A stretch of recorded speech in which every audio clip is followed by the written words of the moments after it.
Hello, Bookish Besties. My name is Brittany. This is Rescues and Reads. Thank you so much for joining me here today. If you are new, welcome. I'm so glad you're here. And if you're already subscribed, as always, I appreciate your continued support. Thank you for returning to another video. Today, it is time to do my January Book of the Month Pick or Pass.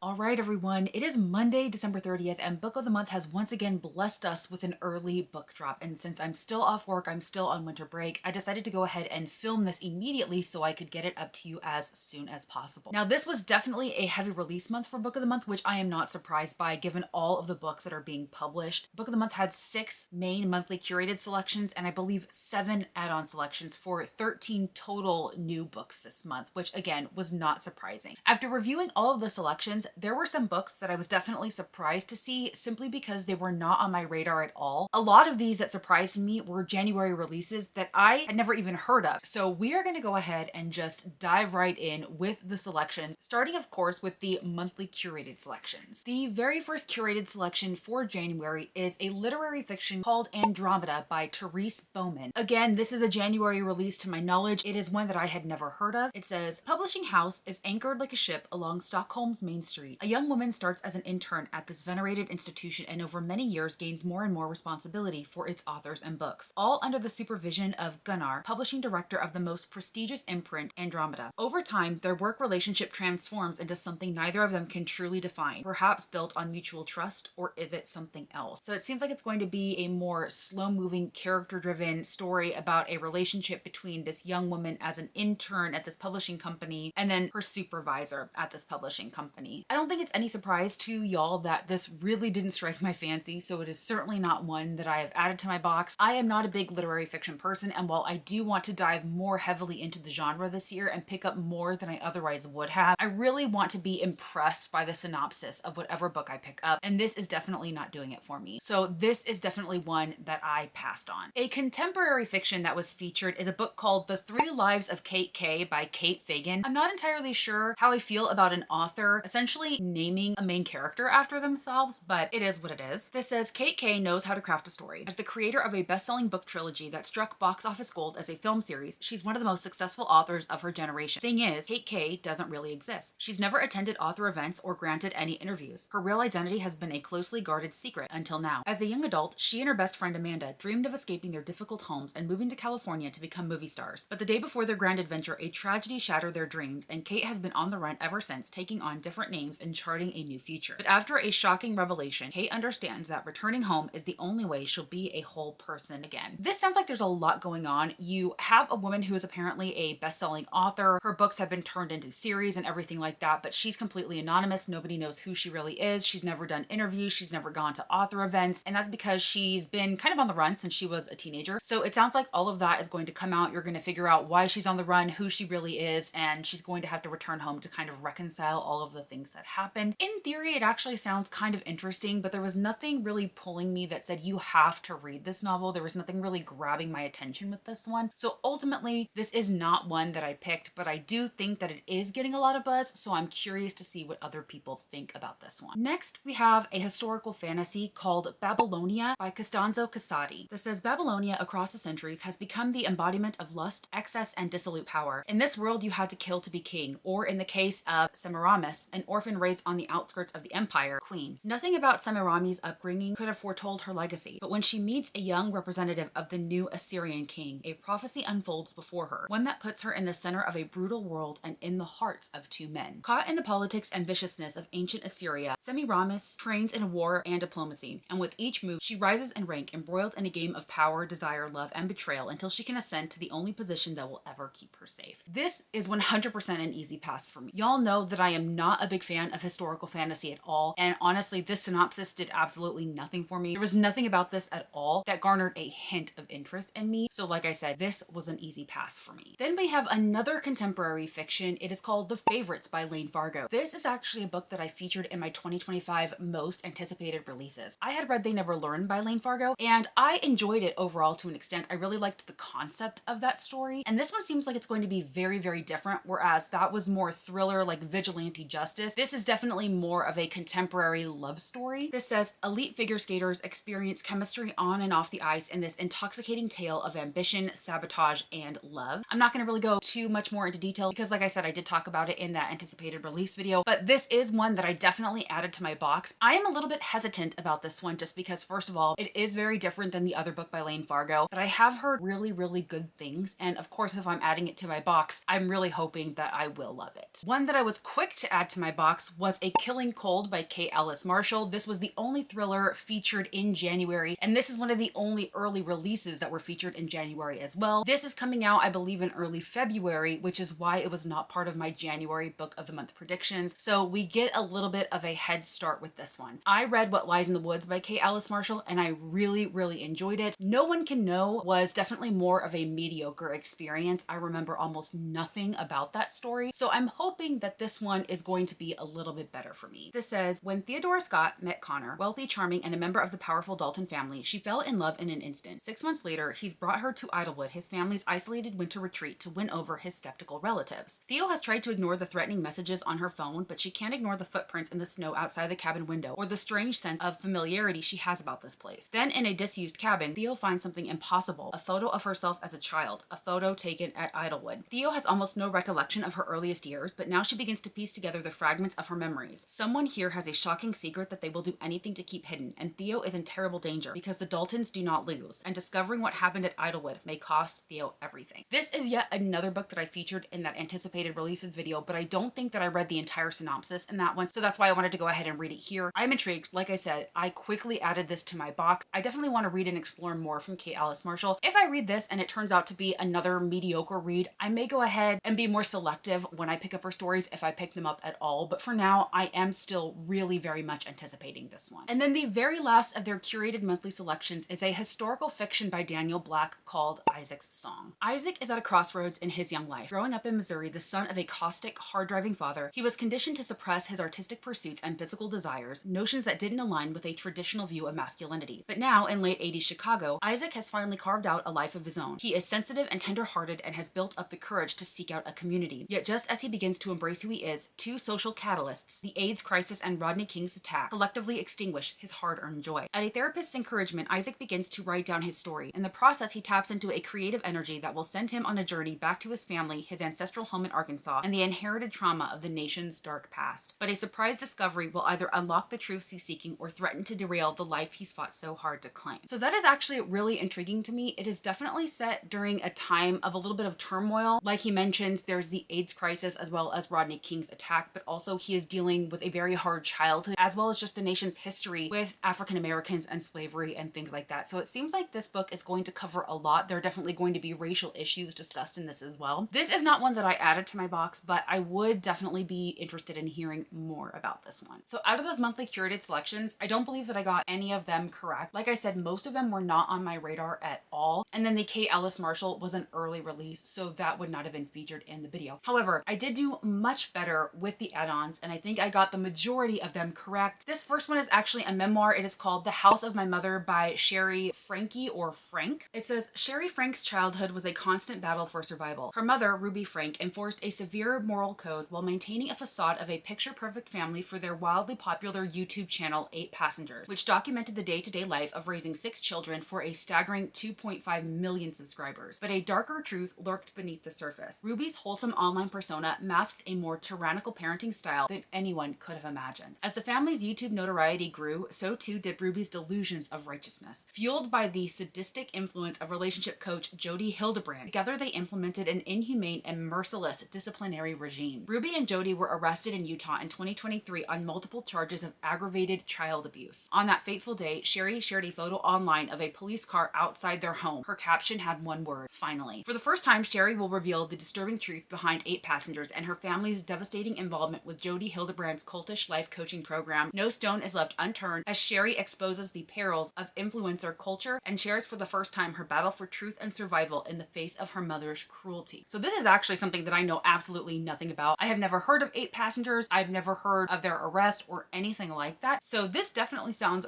really, really intriguing to me, but you all know that I'm not really a memoir person, but I am really, really intrigued by this, and I could potentially be convinced to pick it up because it sounds like it's also going to be a little bit true crimey, me, and that's pretty much primary nonfiction genre that I do read. So I'm intrigued by this one. One prediction that I did get correct was the newest release from Emily Austin called We Could Be Rats, so I'm not going to go into it here. I'm just going to read this quick take that says, in the midst of a horrific event, two sisters write a series of letters attempting to express the inexpressible. This says that it's emotional, there is LGBTQIAP+ themes, there are multiple viewpoints, and of course complicated sibling dynamics. So I've heard a lot of really great things about Emily Austin. I know a lot of people were really anticipating this one, so I'm excited that it was there for them. Another one that I got correct was What Happened to the McCraes by Tracy Lange. Once again, I did talk about it in that prediction video, so I'm just going to read this blurb. It's never too late to reconnect with the ones you love in this tear-jerking story of a man returned to his hometown. It's family drama, it's sad, non-linear timeline, and second chance romance. I've only read one Tracy Lange, We Are the Brennans, and it had a lot of similar themes to it, and I enjoyed it for the most part, but it wasn't anything mind-blowing, so I haven't picked up anything since then because We Are the Brennans wasn't super memorable to me, but I know a lot of people absolutely adored that story and they have loved things that she has written since, so I know that there are people who are very excited about this one. I personally did not add it to my box, but I'm looking forward to hearing reviews on this book. The Stolen Queen by Fiona Davis, a historical fiction that I did also predict correctly because Fiona Davis was a repeat author. This says, in this treasure trove of historical fiction, an unlikely duo must recover a lost artifact before it's too late. I do believe that this is entirely focused on ancient Egyptian history and mythology, which is personally interesting to me, but not enough so that I wanted to pick this up. Once again, it is a non-linear timeline. New York City is part of the setting. It's a whodunit and it's glamorous. So those are the things that Book of the Month thinks it is good for you to know. Once again, I know that a lot of people were anticipating this one. They enjoyed Fiona Davis. I have not enjoyed Fiona Davis in the past. I read one book by her that was very, very mediocre and it has not inspired me to pick up anything else by her, but I am once again looking forward to hearing people's thoughts on this one. And naturally, the book that I was most excited to see on Book of the Month, I was so excited that I literally squeed out loud and I scared my dogs because when I saw it, I was so incredibly happy. That is A Sea of Unspoken Things by Adrienne Young. I am so thankful that there was actually a main pick that I wanted so that I could also get this add-on selection. Adrienne Young writes really beautiful magical realism stories. The vibes in her stories are absolute perfection. They are very compelling and there's typically a mystery aspect to it as well. It's a very beautiful genre blend that she typically does and I'm so excited about this one. This is one that I'm going to be getting to immediately in January as soon as the audiobook is released. So the book in general is released on January 7th, and so by that point I should be at a place where I can like purchase the audiobook from Audible or something to that effect and then read it because it is also going to be the selection for my Paw Prints and Prose book club over on my Patreon. So I definitely want to get to it as soon as possible and I'm very, very much looking forward to it. A literary fiction that was featured that I had never heard of is a book called Playworld by Adam Ross. This says, Griffin Hurt is in over his head between his role as Peter Proton on the hit TV show The Nuclear Family and the pressure of high school at New York's elite Boyd Prep, along with the increasingly compromising demands of his wrestling coach. He's teetering on the edge of collapse. Then comes Naomi Shaw, 22 years Griffin's senior, unwilling to lay his burdens on his shrink, whom he shares with his father, mother, and younger brother. Griffin soon finds himself in the back of Naomi's Mercedes sedan, again and again, confessing all to the one person who might do him the most harm. So this is set in 1980s New York, and it's supposed to be a coming of age about a teen actor navigating a complicated relationship. So it definitely sounds like there's going to be a somewhat forbidden relationship going on here. Not sure how I feel about that, but you know, there are some books that really explore this theme very, very well. I didn't add this one to my box because again, literary fiction, the synopsis wasn't doing it for me, but I think that this could be a very hard-hitting, controversial story. And then the last add-on that I have here is one that I did get correct. It was the newest release by Lisa Genova called More or Less Maddie. After an unexpected mental health diagnosis, a college student navigates what it means to feel more or less herself. It is emotional, it deals with social issues, it's a heavy read, and New York City is once again a setting. This is not one that I personally added to my box, but I know a lot of people did add it to their box. All right, everyone, that is it. Those are the books that Book of the Month featured as their monthly curated selections and their add-on selections. As always, if you are a Book of the Month subscriber, please comment down below and let me know if you made any selections and what they were, or if you decided to pass altogether. If you are not a Book of the Month subscriber, please let me know if any of the books we discussed in this video are now on your radar to add to your TBR, or if you made it to the end of this video and you are not feeling chatty, go ahead and leave me the Statue of Liberty emoji because it seems like New York City is a prominent setting in several of the books that were featured on Book of the Month this month. And as always, if you like this video or if you just like me, please be sure to give it a big thumbs up and subscribe if you haven't already. I typically post 2 videos a week, one on Wednesdays, one on Sundays, and I would love to connect with you in any of those future videos. Or if you wish to connect with me outside of YouTube, you You can find my Goodreads, Instagram, and Patreon linked down below, as well as all of the books that I featured in this video. Until next time, y'all, bye.